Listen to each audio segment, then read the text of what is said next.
Bismillahirrahmanirrahim. Yahudi di AS hanya 2%. Tapi mengapa sangat kuat? Kekuatan pelobi Yahudi pro-Israel di Amerika Serikat luar biasa kuat. Pengaruh mereka bisa membuat AS menggelontarkan dana miliaran dolar untuk menjaga keamanan Israel. Tahun lalu, AS menyepakati bantuan dana hingga 38 miliar dolar untuk Israel dalam 10 tahun ke depan. Jumlah terbesar dalam sejarah hubungan kedua negara. Pemerintah AS juga hati-hati betul dalam membuat kebijakan jika menyangkut kepentingan Israel. Penentangan sedikit saja terhadap Israel atau Yahudi bisa dicap antisemit. Warga negara AS seakan takut mengkritik Israel dan Zionisme. Salah satu tokoh dunia yang menyinggung hal ini adalah Desmond Tutu dari Afrika Selatan pada sebuah ceramah di Boston tahun 2002. Pemerintah di Israel ditempatkan di atas tumpuan dan mengkritiknya langsung disebut antisemit.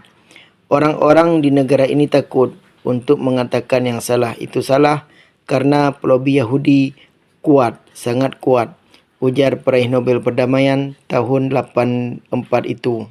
Yahudi di AS hanya sekitar 6 juta orang, sekitar 2% dari total 318,9 juta populasi AS. Lantas mereka bisa sangat kuat? Sejarawan dari University of Illinois, Mark Weber, dalam tulisannya di situs Institute for Historical Review, menjawab pertanyaan ini dengan mengutip beberapa ahli. Salah satunya adalah dari profesor dari University of Chicago, Benjamin Ginsberg. Dalam tulisannya berjudul The Fatal Embrace, Jews and the State pada tahun 1993, Ginsberg menuliskan bahwa Yahudi memang jumlahnya sedikit di Amerika, tapi peran mereka signifikan. Sejak tahun 60-an, Yahudi mulai berperan di sektor ekonomi, budaya, pendidikan, dan politik Amerika. Hari ini, hampir setengah dari miliarder adalah Yahudi. Direktur eksekutif dari 3 jaringan televisi dan 4 studio film besar adalah Yahudi. Dan pemilik jaringan koran terbesar negara ini adalah Yahudi, tulis Ginsberg. Yahudi mencakup 25% dari jurnalis dan penerbit elit.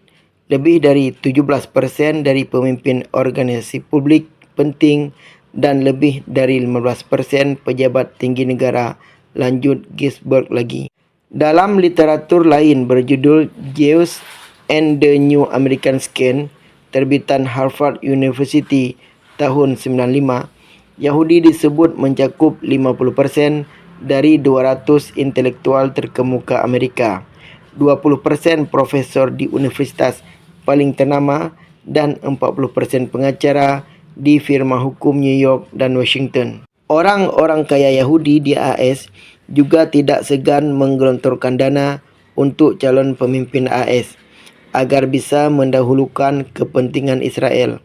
Salah satu donatur paling terkenal adalah Sheldon Adelson, miliarder Yahudi Taipan Hotel dan Kasino. Pemilik hotel Marina Bay Sands di Singapura ini mendonasikan uang 100 juta dolar atau lebih dari 1,3 triliun untuk membiayai kampanye Trump. Adelson adalah orang terkaya nomor 8 dunia versi Forbes dengan kekayaan hingga 26 miliar dolar AS. Lalu ada yang namanya AIPAC, The American Israel Public Affairs Committee, lembaga pelobi Yahudi pro-Israel. Didirikan tahun 63, AIPAC kini beranggotakan 100,000 orang dan memiliki 17 kantor cabang di seluruh Amerika. Tugas AIPAC adalah melancarkan lobi yang canggih terhadap anggota dewan di Capitol, Washington DC. Mereka tahu caranya menggiring keputusan anggota dewan sehingga menguntungkan Israel. Dana mereka juga luar biasa besar dari sumbangan para donatur Yahudi kaya. Tahun 2015 contohnya, mereka sudah merogoh kocek lebih dari 4,1 juta dolar AS untuk keperluan lobi. Saking pentingnya AIPAC, setiap calon presiden yang akan maju dalam pemilu harus menyampaikan visi dan misi mereka kepada organisasi lobi ini. Hal ini dilakukan Donald Trump dan Hillary Clinton tahun lalu. Hanya Bernie Sanders satu-satunya capres Yahudi yang tidak datang dalam konferensi AIPAC Maret lalu. Ada memang lembaga pelobi Yahudi lainnya seperti J Street dan Jewish Voice for Peace. Keduanya mendukung perdamaian Israel-Palestina tapi tidak sebanding dengan AIPAC. Secara politis, bagi anggota Dewan AS, menyerah pada lobi AIPAC sangat menguntungkan karena pendukung mereka banyak sekali. Menentang AIPAC berarti juga berhadapan dengan musuh raksasa yang